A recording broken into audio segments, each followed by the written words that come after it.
Um jovem está diante de um precipício e assumindo a responsabilidade por estar nessa situação, afinal ele é um fraco. Quando ele se joga, se questiona o motivo de ter nascido e se tinha um motivo para estar vivo. Até o final, esse garoto sente que não conseguiu fazer nada, realizar nada, e agora sua vida péssima acaba. Durante a vida inteira, ele foi tratado como lixo e agora vai morrer como lixo. Mais cedo, um guerreiro atacava um rato gigante, ao passo que uma maga invoca uma magia com o garoto que se jogou no precipício. O espadachim acerta o inimigo em cheio com um golpe fulminante, mas o animal resiste e continua na luta. O espadachim cobra o encantamento que Jolene está fazendo, então ela finalmente termina o feitiço e lança uma bola de fogo contra a criatura, acabando com a batalha. Com a vitória, o homem tira onda em que suas habilidades são as melhores, enquanto a feiticeira puxa os créditos para si, ressaltando que sua magia que salvou eles. Sendo mais humilde, o cara confessa que os dois se saíram bem, mas logo assume uma expressão de raiva para mandar o terceiro elemento do grupo trabalhar, chamando ele de catador de lixo. O jovem corrige que se chama Aan, mas acaba tropeçando e sendo xingado de inútil pelo líder. Jolene pede para Zoe ter pena do garoto, porque ele não é de classe alta comum como os dois combatentes da equipe, e sim de baixa comum. Aan pede perdão e argumenta que sua mochila tá pesada demais, mas Zoe não quer saber e manda o cara avaliar logo o rato gigante, porque é só isso que ele sabe fazer. Enquanto faz seu serviço, Aan reflete que sua ocupação é de um avaliador, de classe baixa comum.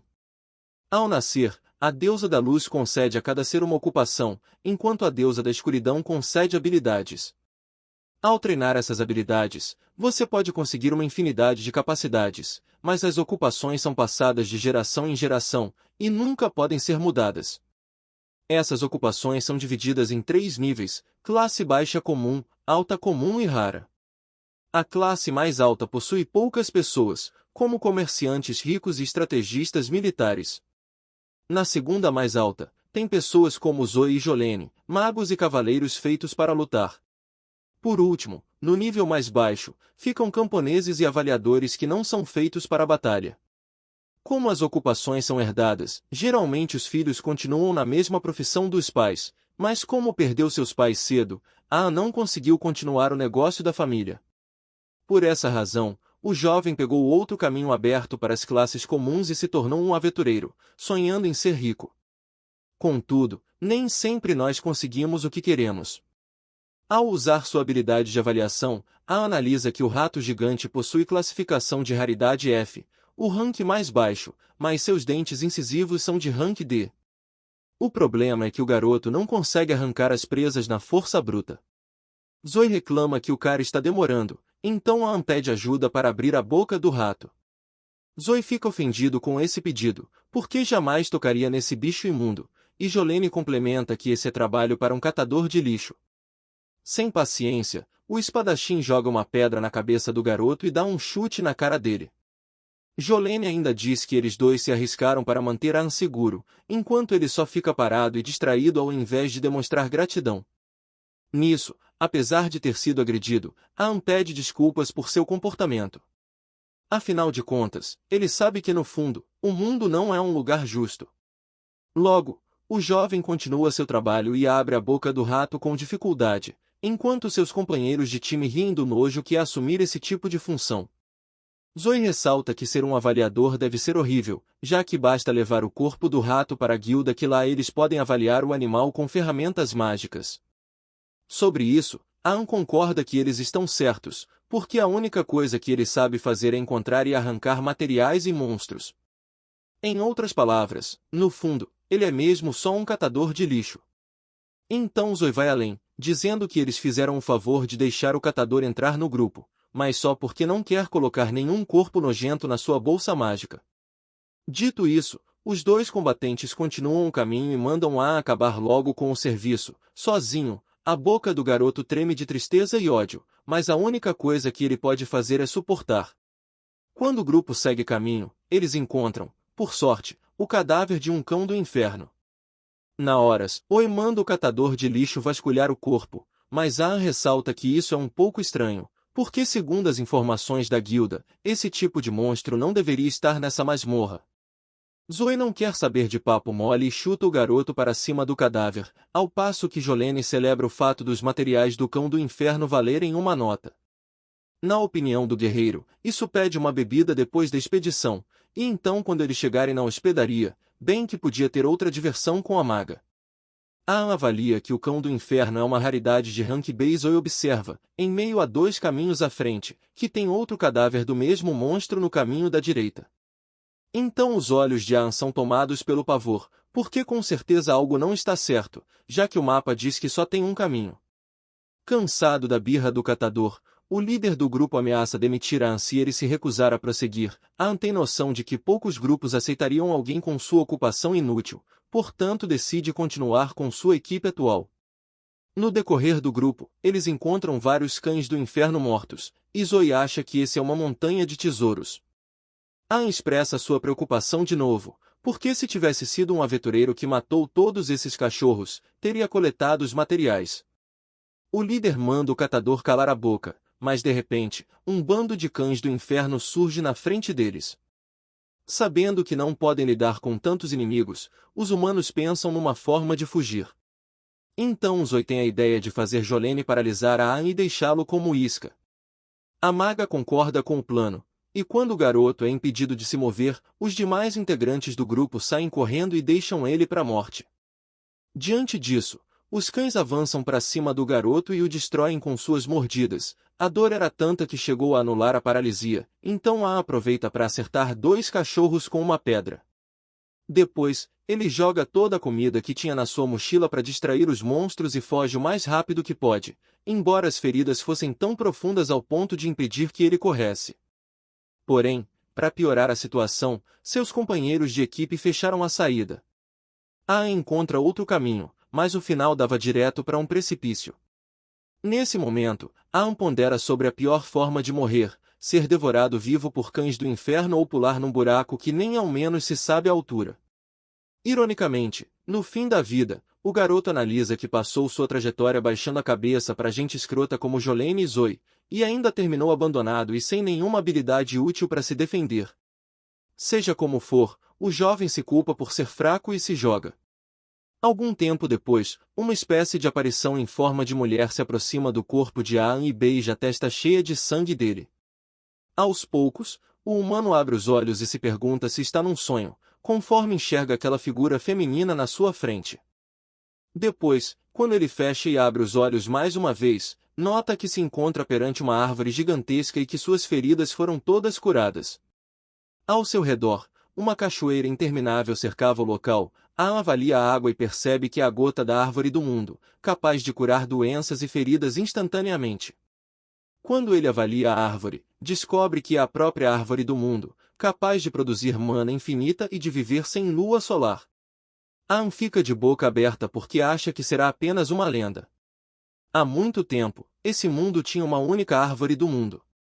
Para produzir a energia mágica que se usa no dia a dia, os seres respiram mana do ar produzida por essa árvore e convertem ela dentro dos seus corpos. Porém, dizem que a árvore secou e não existe mais. O fato de a mana ainda ser produzida gerou muitas dúvidas. Estudiosos acham que existem outras árvores do mundo em outros lugares, mas ninguém encontrou nenhuma. Se lembrando dessa história, Anne toca a árvore e agradece por ela ter salvado ele. Nisso ele escuta uma voz feminina, mas como não vê ninguém ao seu redor, deduz que é fruto da sua imaginação. O garoto não sente a presença de nenhum monstro nesse lugar que é estranhamente quieto para uma masmorra. E se pergunta o que deve fazer agora? Obviamente, Zoe e Jolene não vão mandar ninguém para resgatar o catador de lixo deles, e ainda por cima, não tem comida nesse lugar. Ou seja, antes de morrer de fome, Anne precisa se arriscar e tentar sair pela única saída que está vendo. Sendo assim, ele se despede da árvore e anda em direção à única rota. Assim que ele se vira, a figura misteriosa surge, mas não se expressa, embora pareça que esse é seu desejo. À medida que anda pelo caminho esquisito, Anne reflete que esse é um território desconhecido pela própria guilda, e que pode haver monstros piores que os cães do inferno. Porém, apesar do medo, ele toma coragem e segue em frente, porque esse foi o tempo de impor limites a si mesmo. A partir de agora, Anne quer traçar seu próprio destino. Com isso em mente, ele pega uma pedra no chão para se defender e continua a caminhada. Passado algum tempo, apesar de esperar alguns monstros, até agora ele não viu nada demais por ali. Obviamente, Aang se alivia e imagina que pode achar uma saída a qualquer momento. Porém, uma lâmina passa em uma velocidade inacreditável, e corta a orelha do garoto. Morrendo de dor, ele cai de joelhos e estica a mão para pegar sua lâmina, mas alguns dedos são arrancados pela mesma arma. Logo uma foice é exibida em cena. Aang avalia o portador da lâmina e descobre que é um Gremlin, um pequeno demônio Rank S com uma velocidade incomparável. Sem piedade, o Gremlin dá uma sequência de golpes que dilaceram Aang, sem conseguir se mexer diante dos ferimentos. O garoto reflete que avaliar as habilidades do inimigo não significa que você possa enfrentar ele. De uma forma ou de outra, o Gremlin se coloca nas costas do humano e ergue sua foice para desferir o golpe final. Aang fecha os olhos com força e espera pelo fim, porém, está demorando demais para isso acontecer. Então ele abre os olhos e nota que o monstro foi paralisado e em seguida esmagado por um ainda maior. O gigante era um urso da morte, uma criatura também de rank S. Tomado pelo pavor, Aang não consegue se mexer diante de uma ameaça desse tamanho. No mesmo instante, o urso acerta o rosto do humano com suas garras e destrói o garoto, tendo uma das garras rasgado o olho dele. Aang grita desesperado com a dor e o sangramento absurdo, mas o problema ainda não terminou. Em seguida, o urso da morte agarra o protagonista e esmaga ele com sua força brutal, deixando a vítima praticamente sem vida. Quando o monstro abre a boca e urra, Aang nota que agora é o fim. Nisso, uma quantidade de sangue é jogada pelo labirinto, mas não era de Aang, e sim do urso. Ao fundo, uma criatura misteriosa reclamava que foi ordenada a salvar um mero humano. Algum tempo depois, Aang acorda de frente para a árvore do mundo mais uma vez, e seus ferimentos tinham ido embora. Diante dele, uma bela garota, como se fosse uma fada de um conto de fantasia, segurava uma xícara de chá. Sem dizer nada, ela sorri para o garoto, sem saber como reagir, os olhos de Aang tremiam de admiração, enquanto a criatura que resgatou o rapaz, alegando ser a mãe da garota, diz que sua filha teve o trabalho de preparar esse chá para ele. Então é bom que ele beba como nunca bebeu nada nessa vida. Cheia de vergonha, a garota oferece o chá para o cara, mas como ele ainda está meio travado, a mãe pega a xícara e despeja o chá líquido goela abaixo do coitado. Mesmo assim, Aang diz ter amado a bebida, e a moça loira fica tão feliz que suas orelhas se mexem. Tomado pelo sentimento, Aang acaba soltando que ela é linda, então a mãe avisa que a coisa vai esquentar se o humano pensar em qualquer coisa indecente com sua filha. Sendo assim, Aang dá uma baixada na bola e pergunta se foram essas duas que salvaram ele, e a de cabelo branco diz que Yuri implorou para que ela salvasse o rapaz. Yuri responde que não fez nada, mas a mãe esclarece que se não fosse pela insistência dela, esse cara já estava morto. Aang agradece humildemente, fazendo as orelhinhas da garota balançarem mais uma vez. Vendo isso, a mãe dá uma voadora na cara do fedelho, e ordena que ele trate a filha de maneira mais formal. Yuri diz para a mãe que prefere ser chamada pelo primeiro nome, e é só nessa hora que Aang percebe que as duas se tratam como mãe e filha. Portanto, pergunta se elas realmente têm esse grau de parentesco. A garota de óculos responde que sim, ou é algo parecido com isso, pelo menos. Ela se apresenta como Úrsula, a guardiã da árvore do mundo. Segundo ela, esse mundo possui 9 árvores como essa, e os guardiões são os responsáveis por manter elas saudáveis e protegidas de ameaças. Desde que Yuri criou suas raízes nesse lugar, Úrsula mora na base dela. Aang acha estranho a garota agir como se Yuri fosse uma árvore, mas ela afirma que é exatamente isso que a garota é. Na verdade, Yuri é o espírito dessa árvore do mundo. Pensando nisso, Aang comenta que não é de se admirar que a moça seja tão bonita. Então Úrsula volta a agredir o sujeito sem misericórdia por sua ousadia descabida, dizendo que não devolveu o olho do fedelho para ir usar assim. A propósito, Aang se lembra que um urso da morte rasgou seu olho, mas agora ele está completamente curado. Úrsula explica que curou ele com as gotas da árvore do mundo, mas como não foi possível reconstruir o globo ocular do humano, ela usou um pedaço da árvore para construir um olho espiritual artificial para ele, já que Yuri pediu. Uma vez que Yuri pediu todas essas coisas, Anne pergunta o motivo. Então ela lembra que o garoto, após ser salvo, agradeceu pessoalmente à árvore, e isso tocou o coração dela. Afinal de contas, segundo Úrsula, é raro alguém cair nesse abismo, mas Yuri sempre quer salvar todo mundo que aparece. Contudo, ninguém nunca disse uma palavra de gratidão. Pelo contrário, ao descobrirem que essa é a árvore do mundo, as pessoas arrancam galhos e folhas para levar embora.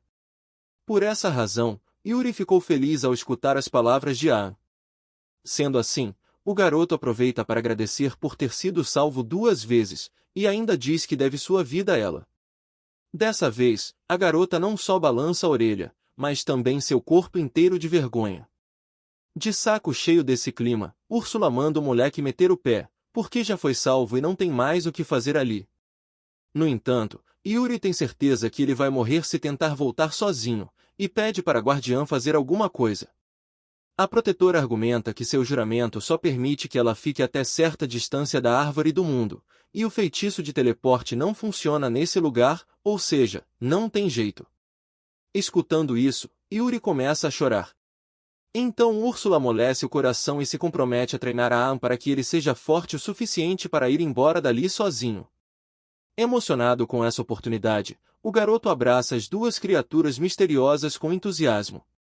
Após empurrar o folgado, Úrsula deixa claro que ele será treinado pela grande sábia mais poderosa que existe, ou seja, não serão aceitos esforços patéticos. Por sua vez, a Anne promete dar tudo de si. Sem demorar, ela leva um novo pupilo para aprender alguns truques. Ele está preocupado dela simplesmente jogar ele para cima de um monstro sem ele saber segurar uma espada. Porém, a guardiã explica que o método tradicional, com teoria e tudo, vai demorar demais, e eles não têm tempo para isso.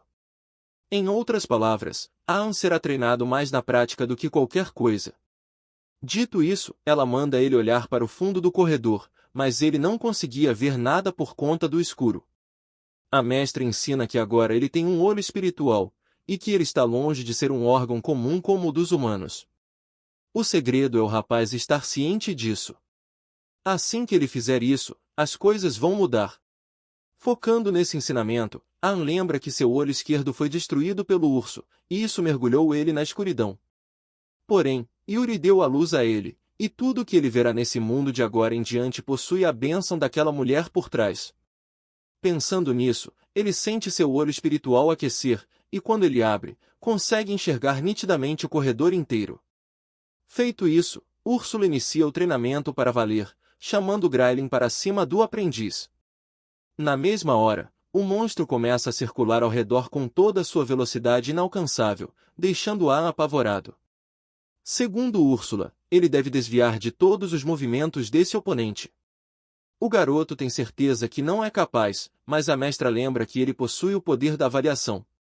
Na cabeça do aluno, essa habilidade só servia para checar status e essas coisas.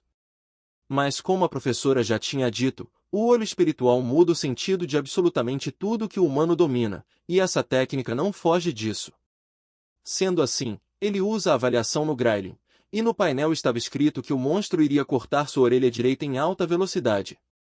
Por conseguir ler, o rapaz até comemora, mas o Graelin faz exatamente o que estava descrito no painel e deixa Anne jogado no chão, morrendo de dor. Para não deixar o pupilo morrer, Úrsula isola os dois com um escudo mágico, e joga algumas gotas da árvore do mundo para curar completamente sua ferida, unindo sua orelha arrancada novamente à cabeça. Por conta dessa água, Anne pode ficar tranquilo e literalmente se matar de treinar, porque ainda que morra, ele não vai morrer de verdade. Então, o aprendiz volta à prática e repete o procedimento da primeira vez, lendo o movimento do inimigo, mas não tem como ele reagir a um ataque desse bicho com seus reflexos atuais. Segundo sua mestra, a resposta está sempre no olho espiritual, então Anne foca nesse artifício em busca de uma resposta. Pensando além da imaginação humana, ele foi capaz de lançar a habilidade de reavaliar que dessa vez, não só dizia onde o adversário iria atacar, mas também em quanto tempo. Nesse caso, o Graelin iria cortar sua perna esquerda em 5 segundos, então ele conta esse tempo em sua cabeça e pula para o lado, assim conseguindo escapar da investida. Como foi a primeira vez que ele desviou de um monstro, ainda mais se no rank S, Aang se distrai de novo para contar para a professora, mas acaba levando uma pancada de foice bem dada nas costas. Úrsula ironiza o fato dele ter baixado a guarda tão cedo, e o pupilo reconhece o vacilo e tente que precise usar a avaliação tão naturalmente quanto respira, porque só assim poderia enfrentar um monstro tão forte. Quando foi capaz de fazer isso, o protagonista sente que seu mundo inteiro vai virar de cabeça para baixo. Após isso, o treino prosseguiu, e o garoto evoluiu rapidamente sua esquiva ao ponto de escapar de vários golpes. Em certo momento, ele se distrai e leva uma forçada de novo, mas Úrsula resolve passar para o próximo treino. A partir de agora, Aang deve derrotar o Grayling. O garoto reclama que não tem nenhuma arma, então a mestra entrega na mão dele uma espada de madeira feita da árvore do mundo, a pedido da Yuri. Sabendo disso, Aang agradece mais uma vez ao espírito que o salvou e vai para o desafio. Ao se colocar diante do Grayling, ele repete todo o processo que decorou até esse momento, mas ciente que agora precisa atacar no tempo certo antes de ser atingido. Então ele conta os 5 segundos indicados pela variação, mas o monstro escapa. Impaciente, Aang pergunta o que deve fazer, mas Úrsula também está de saco cheio e manda o cara se virar, já que assim, Aang tenta segurar a espada exatamente onde o Grayling vai atacar, para não perder tempo manuseando a arma, só que a estratégia também não dá certo. Com isso, Aang analisa que esse monstro também pensa para agir e vai esquivar caso veja uma espada à sua frente. Evidentemente, espíritos e humanos não veem as coisas da mesma forma. Com isso em mente, o protagonista foca seu olho espiritual e consegue lançar a superavaliação, que deixa o tempo à sua volta extremamente lento. Com essa vantagem, ele acerta a cabeça do Grayling com força e derrota o monstro pela primeira vez na vida, por isso comemora abertamente. No entanto, Úrsula dá uma surra no aluno e avisa que é cedo demais para celebrar, porque agora vem uma parte mais difícil. Afinal, o próximo passo do Aang será derrotar as dezenas de Graylings espalhados pelo túnel. Na sequência, o aprendiz já tinha dado conta do recado sem grandes dificuldades, mas Úrsula não poderia esperar nada menos do que isso de alguém que porta um olho espiritual. De toda forma, é hora do próximo passo. O aprendiz deve avaliar a habilidade de um Grayling e roubar essa técnica para ele. A argumenta que só é capaz de avaliar e não de roubar poderes, mas a mestra acha que ele está falando igual a um amador, porque a habilidade de avaliação sempre foi sobre compreender o poder do inimigo e tomar ele para si, ainda mais com esse olho esquerdo. Sendo assim, Aang avalia um Grayling e sente uma dor de cabeça terrível, como se a habilidade do monstro tivesse entrado à força pelo crânio dele. Em seguida, ele testa sua velocidade e se surpreende ao descobrir o que é capaz de fazer agora. Porém, seu corpo não aguenta a rapidez e seus músculos são rompidos após o primeiro pique. Já vimos que o cara tem o poder do Sharingan, lembrando Kakashi, o ninja copiador. Além disso, se ferra ao usar seu poder ao máximo, igual Midoriya, de My Hero Academia. Após curar o rapaz, Úrsula conta que isso é normal e que os músculos ficam mais fortes a cada vez que se rompem. Ou seja, Aang deve insistir em correr até calejar o corpo. Tomando esse ensinamento como base, Aang treina dedicadamente até que seu corpo se elevou a um novo patamar, ao ponto de ele se achar pronto para derrubar um urso da morte. Contudo, Úrsula acha que o cara está ficando barrento demais tão cedo, e isso faz ele abaixar a cabeça e lamentar não ter essa capacidade. Com pena do aluno, a professora deixa ele analisar a habilidade dela. Feliz e curioso, o garoto pergunta qual é o poder dela, então a mulher lança uma bola de fogo em cima do sujeito. Feito isso, ela ensina que usou a bola de fogo com a descartar encantamento, que é a técnica que permite ao usuário invocar magia sem ter que recitar o encantamento. Após o aprendiz se recuperar da magia que sofreu, a mestra solta outra igual. Então, ele faz a avaliação rapidamente e sente a reação em seu corpo. Além do feitiço, incendeia seu corpo mais uma vez. Ainda assim, como ele só conseguiu roubar a descartar encantamento, Úrsula lança mais fogo nele para ele aprender essa técnica também. 5 dias depois, após treinar intensamente suas novas habilidades, Aang desmaiava com frequência por conta da sua baixa capacidade mágica. Quando ficava sem mana, Yuri usava as gotas da árvore do mundo para ele se recuperar e aumentar sua capacidade, mas para ter esse aumento, ele precisa esgotar toda a reserva antes. 15 dias depois, Aang era capaz de atirar 1000 bolas de fogo de uma só vez, além de outras magias de nível médio como a tempestade de vento. Ao analisar seu pupilo nesse patamar, Úrsula anuncia que é hora da revanche. Logo, Aang é levado até um urso da morte e começa a suar feito um porco de tanto nervosismo. Mas a mestra garante que é só ele repetir o que faz nos treinos e chutar ele para cima do bicho. Se lembrando de como foi deixado para morrer numa caverna, Aang reconhece que mudou. Isso dá a coragem para ele lançar várias bolas de fogo, mas ele conseguiu a proeza de errar todas por nervosismo, mas pelo menos isso criou uma cortina de fumaça. Usando isso como vantagem, o garoto usa super velocidade e super avaliação para deixar tudo bem lento à sua volta. Depois, ele acerta o urso em cheio com a tempestade de vento, mas o animal volta para a luta enfurecido. Dessa vez, o humano se concentra e lança 100 bolas de fogo no alvo, e essa saraivada foi o bastante para derrubar o urso da morte. Após fazer isso, Aang até considera que o urso sempre foi fraco, mas repensa e conclui que na verdade é um pouco forte. Em seguida, ele pega para si as habilidades do urso, que são a força sobre-humano e a cortadora de aço. Úrsula espera que com essas novas técnicas, o jovem ganhe um pouco mais de confiança. Por fim, o que resta é ela derrotar os monstros enquanto Aang avança para a superfície. Em outras palavras, o treinamento dele está concluído. Na volta para a Árvore do Mundo, a mestra informa, com grande pesar, que ela tem um presente que Yuri mandou dar para o cara. É o restante do núcleo espiritual da Árvore do Mundo, que Úrsula usará para fazer um novo olho artificial para o Aang. O garoto não quer aceitar o presente, porque Yuri já compartilhou parte do poder dela com ele. Então Úrsula explica sem paciência que é só um empréstimo de poder, já que tem um encantamento que devolve o núcleo para a árvore depois que o humano morrer. Sendo assim, Aang aceita a proposta. Então a professora aplica o procedimento mágico e avisa que o olho do deus espiritual vai se desenvolver com o tempo. Surpresa ao ver que esse é o olho de um deus, Aang olha em volta e não acha Yuri, até que ela aparece de repente na sua frente.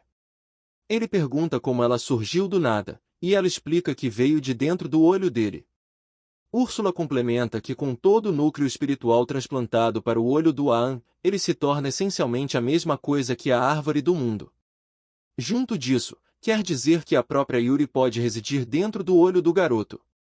Aliás, sobre isso, a mestra exige que o cara fique bem feliz por possuir um privilégio desses, enquanto Yuri tenta convencer o humano de que ela pode ser bem útil, já que pode curar ele sempre que for necessário.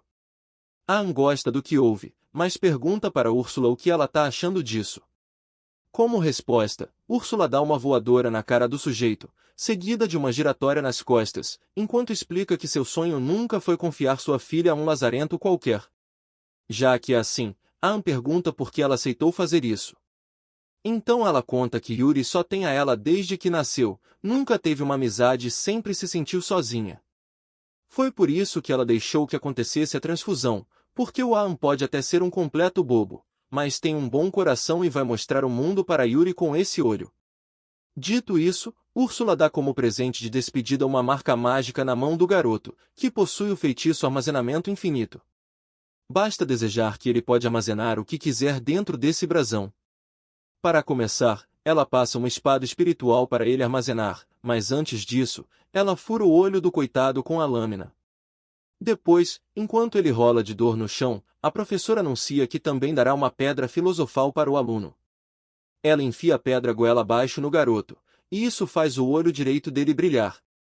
Aang pergunta o que está acontecendo, e ela conta que estabeleceu um vínculo permanente entre o olho e a consciência dela. A partir de agora, ela pode ver tudo o que Aang vê, então é bom ele não ficar amiguinho demais da Yuri. Após isso tudo, Aang se sente pronto para voltar à superfície, e ele pergunta se tem alguma coisa que Yuri gostaria de fazer lá em cima, porque ele quer retribuir tudo o que ela fez por ele. Sem hesitar, a mulher conta que gostaria de ver sua família. Então Úrsula aproveita para explicar que originalmente, a Árvore do Mundo era uma única árvore enorme, mas seus ramos e núcleos espirituais foram divididos em 9 partes e se esconderam em masmorras de diversas regiões. Já que é assim, Anne estende sua mão para Yuri e anuncia que os dois vão viajar ao mundo e buscar a família dela. Envergonhada, a garota pergunta se isso não vai dar trabalho, mas ele garante que não, até porque também quer conhecer a família dela. Com isso dito, Yuri se derrama em lágrimas, enquanto a própria Úrsula abre um sorriso, dessa vez com a interação entre os dois. Enfim, o humano segue sua jornada rumo à sua superfície, até que fica em dúvida entre o caminho da esquerda e o da direita em certa altura. De repente, a voz da Úrsula manda ele pegar a esquerda, já que ela avaliou uma rota de fuga para ele, e é só seguir as setas que ela acabou de desenhar. Fora isso, tem um inimigo se aproximando, uma víbora com um veneno nem um pouco sereno. Anne pergunta se o olho do deus espiritual pode avaliar isso tudo, e a mestra confirma que sim. Algum tempo depois, com a cobra cortada à sua frente, Anne pondera que agora é capaz de matar até inimigos de rank S com facilidade. Úrsula manda o cara parar de se gabar e roubar as habilidades do bicho logo. No meio desse processo, ela conta que ele vai ganhar resistência a efeitos de status e a veneno dissolvente. Acostumada a sentir uma dor sinistra a cada vez que vai pegar as técnicas de um inimigo morto, Anne já segura a cabeça com força e espera o que está por vir. Mas para sua surpresa, nenhuma dor chega, e Yuri aparece na mesma hora para contar que curou o garoto imediatamente. Isso quer dizer que ele nunca mais vai sofrer essas dores.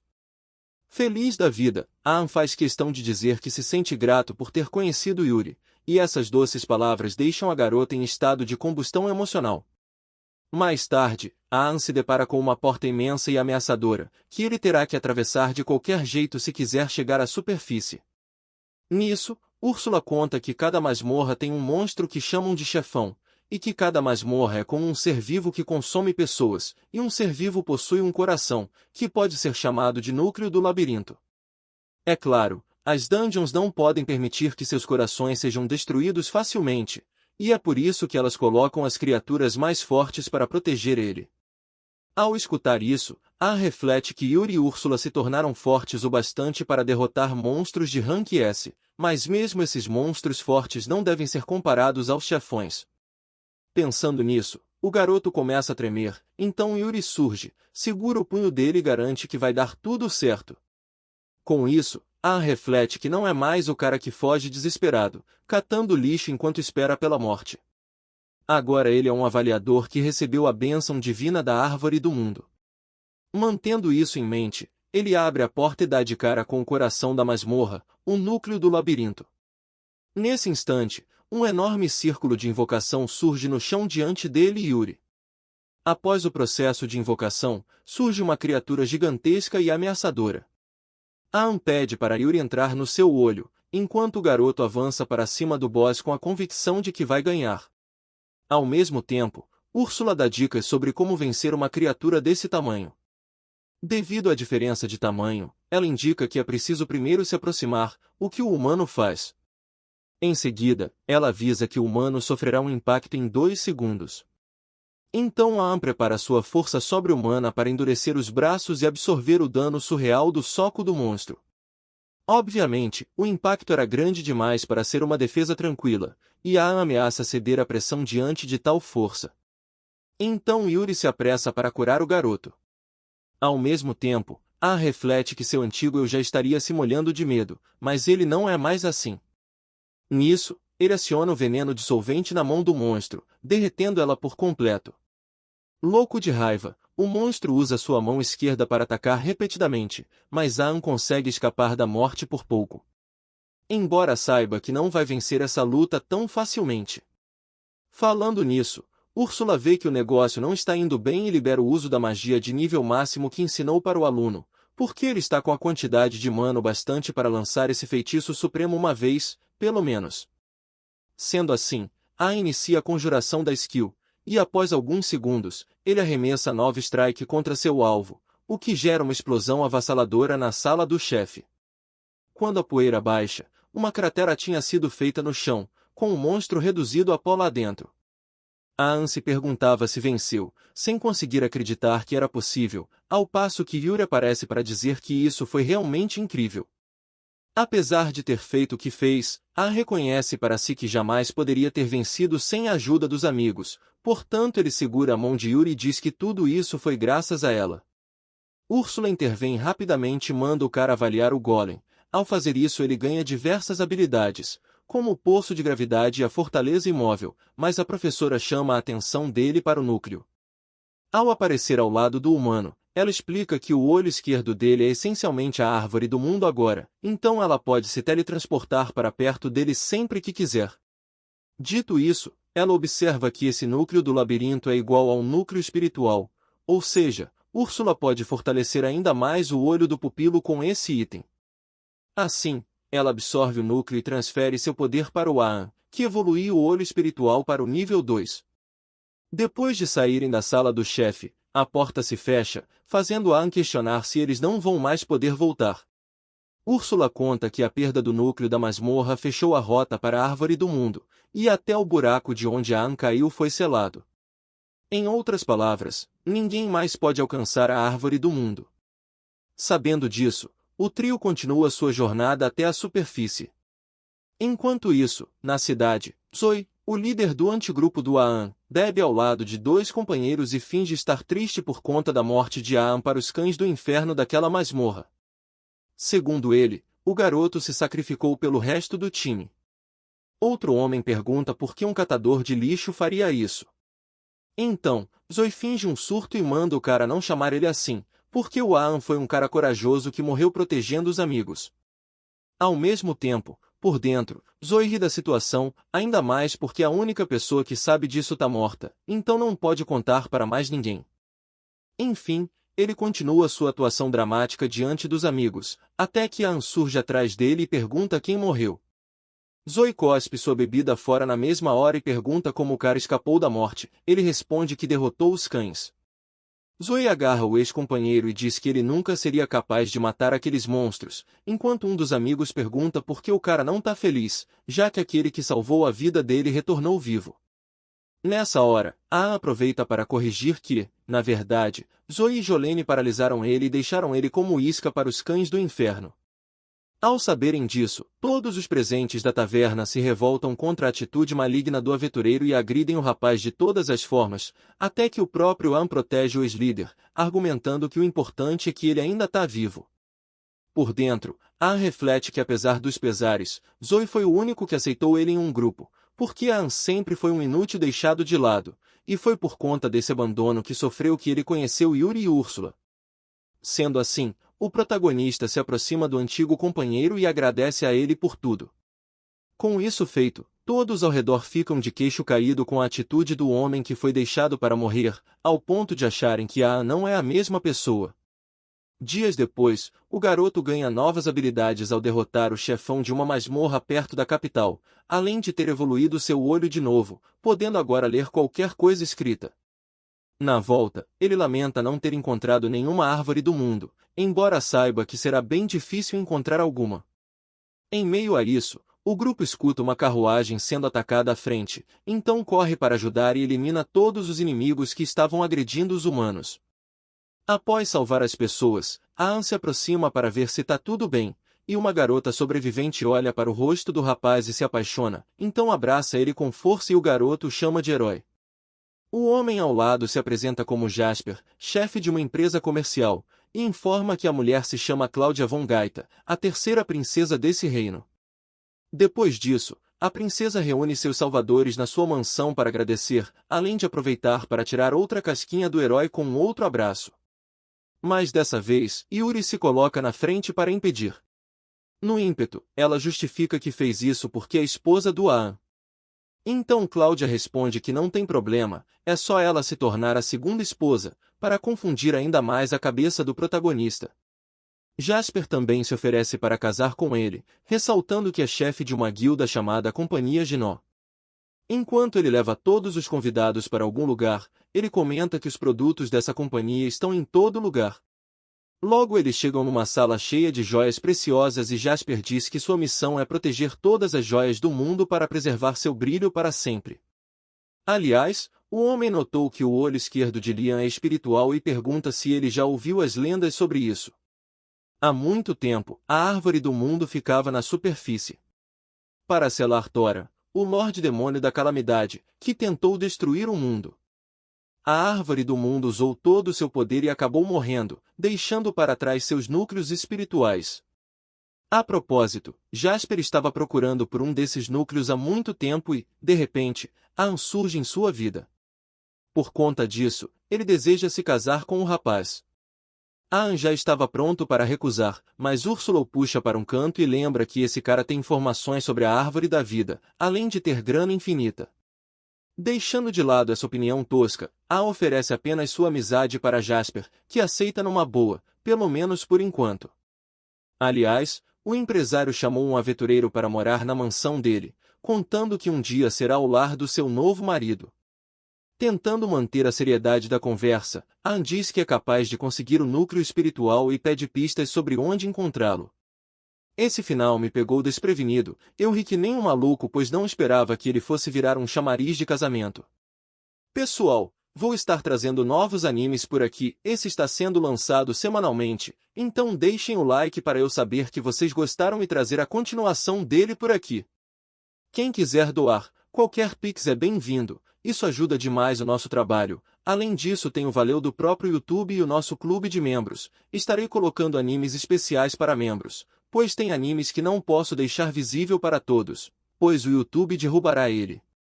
Caso não queiram perder os próximos lançamentos, se inscrevam e deixem o like. Isso é muito importante para nós, além dos comentários, que gera engajamento para o canal. Aguardo vocês no próximo Nerd Recap.